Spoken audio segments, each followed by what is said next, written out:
pues afectivo, ¿verdad? Sino también un amor efectivo, que se hace real, palpable. Y creo que este momento donde estamos así como arrejuntados, eso es lo que el Señor nos quiere. Pero nos quiere unidos, no solamente externamente, sino también de corazón, con un propósito. Y no es nada más que el proyecto que Dios tiene con cada uno de nosotros. Dios tiene un proyecto. Y entonces se trata no de saber qué es, sino de ver cómo empiezo ya a vivirlo. Porque tengo absolutamente todo para vivirlo. Y entonces hoy en la segunda lectura, que es de la carta a los Efesios, se nos dice de una vez lo siguiente: Él nos eligió en Cristo. ¿Qué significa eso? Que ya tú y yo, incluso aquellos que no están aquí hoy, están en Cristo. ¿Y esto dónde se hace efectivo? En el bautismo. El bautismo nos da la gracia de estar en Él, independientemente de nuestra respuesta. ¿Cómo puede ser eso? Eso es el regalo del bautismo. Por eso, María, en su mensaje en Coromoto, nos recuerda que necesitamos el bautismo para empezar a vivir lo que realmente somos y para lo que estamos hechos.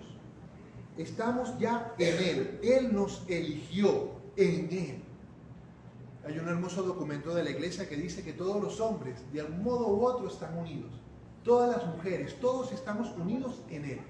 Y entonces se trata de acercarnos a las aguas del bautismo para que aquello que sacramentalmente fue un día, yo no sé ustedes si saben el día de su bautismo. Yo conozco el mío fue el día de mi cumpleaños, mi primer cumpleaños, 9 de diciembre del año 78. Algunos por aquí, si no lo saben, es el día. O sea, ese día comenzó de una manera como palpable que ya estás en Él. Y por tanto, estando en Él, puedo vivir por Él y con Él. Y entonces todo el bautismo, eso que celebramos sacramentalmente, ahora se nos invita a ejercitarlo y a llevarlo a la realidad en el día a día. Ese día fue la liturgia del bautismo, pero ahora toca la liturgia en su sentido más amplio. ¿Saben qué significa liturgia? Obra de Dios. Entonces se trata que esa liturgia del bautismo, ahora yo me hago no un espectador, sino un protagonista que va haciendo real ese bautismo y de forma activa me integro para vivirlo con Él y por Él. Y entonces Él que nos elige para estar en Él, que nos eligió para estar en Él, nos ha destinado desde la creación del mundo ¿a qué? A ser santos. Pero es que mi familia, antes de la creación del mundo. Pero es que en mi historia, yo he rodado por tantos, en mi historia hay un montón de cosas, de heridas y demás. Pues bueno, antes de esas historias, antes de la creación del mundo, ya Él te había destinado a la santidad. Por eso, nadie de los que estamos aquí puede decir, la santidad no es para mí. No. Todos, porque desde la creación del mundo, el Señor te ha destinado a ser uno de los suyos, a ser santo como Él. Por eso Él nos ha elegido en Cristo. Y entonces desde allí, desde ese paso de la liturgia del bautismo a la liturgia, a la obra de Dios con nuestras decisiones, con nuestro modo de estar, con nuestras relaciones con los demás, vamos entonces convirtiéndonos paso a paso en lo que dice hoy la primera lectura. La primera lectura de los libros de Crónicas nos habla del Arca de la Alianza, que era motivo de alegría, pues esa Arca de la Alianza que está aquí y a la cual se le estaba preparando un templo para entrar, adivina quién es esa Arca de la Alianza. ¿Quién será esa Arca de la Alianza? ¿Quién? Tú. Y María está como Arca de la Alianza para decirte, si tú eres hijo, tú también eres Arca de la Alianza. Porque ¿qué madre no le va a comunicar sus mismos derechos a los hijos? O sea, ¿qué madre sería? No sería una madre, sería una reina. Bueno, súbditos, a ver qué hacen. No, es una madre. Y una madre comunica todo. Como esa conexión de los hijos con la madre no le deja mitad. ¿Qué madre le transmite? Bueno, más o menos. ¿Qué madre quiere la mediocridad de un hijo? Nadie. Ni siquiera la más mala, porque hay mamás que son malas, y en estos años últimamente abundan, pues aunque sea muy mala, no quiere menos para su hijo.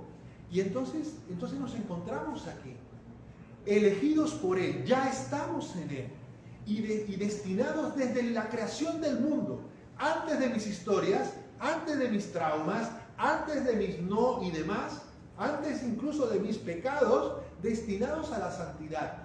Y entonces me convierto con su gracia en esa arca de la alianza, para recordarles a los demás, a lo que están llamados.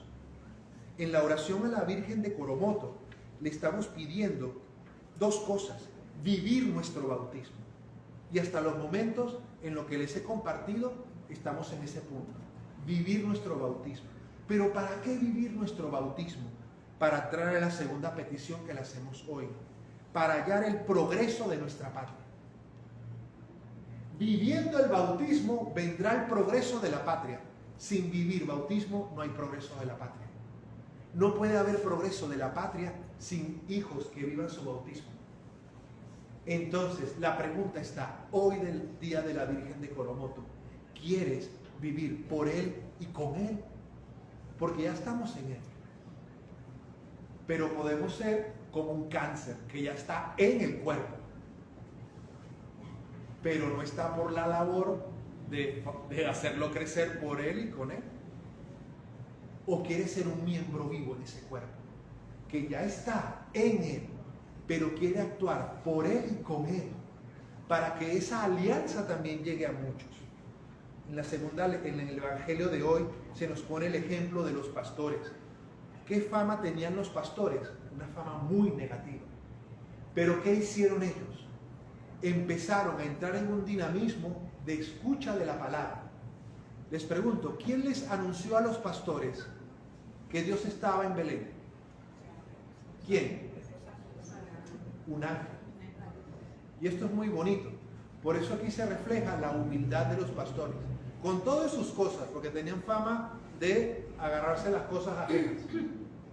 Y de hecho de ser bandidos. Por eso se iban lejos, para que nadie los viera. Entonces ellos tienen la humildad de darle crédito a un ángel. No se paran y dicen, bueno, si a mí no me habla Dios, yo no le paro. Porque a veces somos así. Bueno, a mí, que me lo diga otro igual que yo, no. Pero a mí que me lo diga el Papa, a mí que me lo diga el obispo, a mí que me lo diga... O sea, siempre buscando como intermediarios para no asumir también esa vivencia del bautismo, que significa que otro me bautiza. Fíjense que es el bautismo. Yo no me bautizo, es otro quien me bautiza. Y así en la vida va a ser otro los que me van a ayudar a ir caminando y avanzando. Y entonces estos pastores que tienen la humildad de creer en la palabra de un ángel, que hubiesen podido decir, este era un ángel, no era Dios.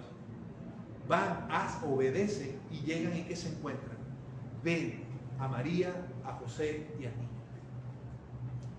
¿Qué dice esto? Vivir el bautismo me mete en un camino de obediencia en lo sencillo. De esa obediencia surge paso a paso la capacidad de ver y contemplar a Dios. ¿Y dónde lo fueron a contemplar? En un lugar pobre. Hoy esa cueva de Belén puede ser esta iglesia, esta comunidad de la Santa Cruz. Y en la cual tú dices, yo no voy allí porque soy un pobre pesebre. Pero ahí están José, María y el niño. Y a veces somos así. Decimos, no, a ese lugar yo no voy porque tal, por lo que sea. Pero aquí te está esperando a José, María y el niño. Tal vez ese sea tu lugar de trabajo. Tal vez ese sea tu misma comunidad de vecinos. Esto, aquí no hay nada que rescatar. Pero ahí te está esperando. Entonces, pues vamos a pedirle hoy al Señor, a través de nuestra Madre, la Virgen de Coromoto, poder asumir con decisión el vivir nuestro bautismo. De vivir nuestro bautismo saldrá ese progreso de la patria que tanto esperamos. Al final estos estos pastores se convierten en comunicadores. ¿Pero de qué?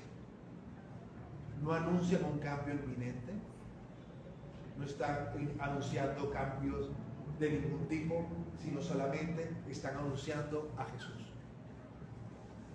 Y hoy que hablamos tanto de que estamos en una situación de que esto supone un combate espiritual, la pregunta es, si esto es un combate espiritual, ¿estás dispuesto a dejarte bañar nuevamente por las aguas del bautismo? ¿Qué significa eso hoy? Acercarse a la confesión, acercarse a la Eucaristía. Si no tienes ningún impedimento, pues ¿por qué tienes tanto tiempo alejado?